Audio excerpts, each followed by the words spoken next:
मानव की कुछ आदतों को राक्षसी प्रवृत्ति और कुछ अन्य आदतों को देवी प्रवृत्ति की संज्ञा दी जाती है। किस आधार पर इन प्रवृत्तियों को अलग अलग किया जा सकता है, आइए जानते हैं सद्गुरु से। दुनिया में दो तरह के प्राणी होते हैं। कुछ प्राणी जो प्राप्त करते हैं उसे वे अपने तक ही सीमित रखते हैं और कुछ प्राणी उसे बांट देते हैं। अगर आप बांटने का चुनाव करते हैं तो आप देव बन जाते हैं। अगर आप उसे जमा करते जाते हैं तो आप राक्षस बन जाते हैं। आप राक्षस इसलिए नहीं बनते क्योंकि आप जो कर रहे हैं वो दूसरों की नजरों में बुरा है, बल्कि इसलिए बनते हैं क्योंकि आप में देने का कोई भाव नहीं है। देव ऐसे प्राणी होते हैं जो तेजस्वी होते हैं, जिनमें बिखेरने का गुण होता है। देने का भाव होने से मतलब यह नहीं है कि यह चीज देना या वो चीज देना। इसका मतलब बस इतना है कि आपकी जीवन प्रक्रिया ही ऐसी हो जाए कि आप हमेशा कुछ दे रहे हो। जो भी दिया जा सकता है उसे दे दिया जाए, जहां भी उसकी जरूरत हो। इसमें यह महत्वपूर्ण नहीं है कि आपको कहां देना है, कितना देना है और क्या देना है। इस तरह के हिसाब से सब बेकार हो जाता है। अगर आप अपने जीवन को मैं क्या पा सकता हूं से मैं क्या दे सकता हूं में रूपांतरित कर दे तो आप देव बन जाते हैं। सिर्फ परोपकार के बारे में सोचकर आप तेजस्वी नहीं बन जाते। आप तेजस्वी तब बनते हैं जब आपके भीतर रख लेने का भाव खत्म हो जाता है। आप जीवन को थोड़ा ध्यान से देखने की कोशिश करें। आप पाएंगे कि यहां कुछ भी ऐसा नहीं है जो दिया जा सके, क्योंकि यहां ऐसा कुछ भी नहीं है जो आप अपने साथ लेकर आए थे। आज आपके पास जो कुछ भी है वह सब कुछ आपने इसी धरती से लिया है।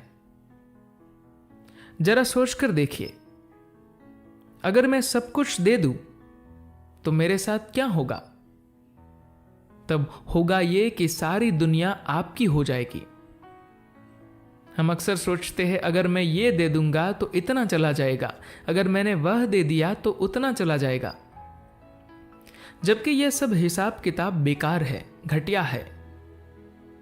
सच तो यह है कि अगर आप अपना जीवन अपने आसपास मौजूद हर इंसान से बांटते रहते हैं, उनको देते रहते हैं, तो हर कोई आपकी देखभाल करेगा। मुझे क्या करना चाहिए? अपनी तनख्वाह का कितना हिस्सा मुझे दान करना चाहिए? बात इसकी नहीं है। आपको खुद को रूपांतरित करना होगा। क्या आपको लगता है कि एक नारियल का पेड़ यह हिसाब लगाता है कि मुझे कितने नारियल देने चाहिए?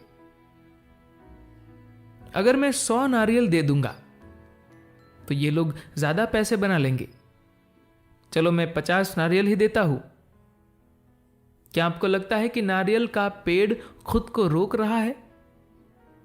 सच तो यह है कि नारियल का पेड़ जितना भी पोषण हो सकता है उसे पाने की कोशिश करता है और फिर ज्यादा से ज्यादा नारियल देता है। क्या आपको भी इसी तरीके से नहीं जीना चाहिए? इस जीवन को तेजस्वी बनाने के लिए आपको धर्म ग्रंथ पढ़ने की जरूरत नहीं है। ज्यादा धर्म ग्रंथ आपको हजम नहीं होंगे।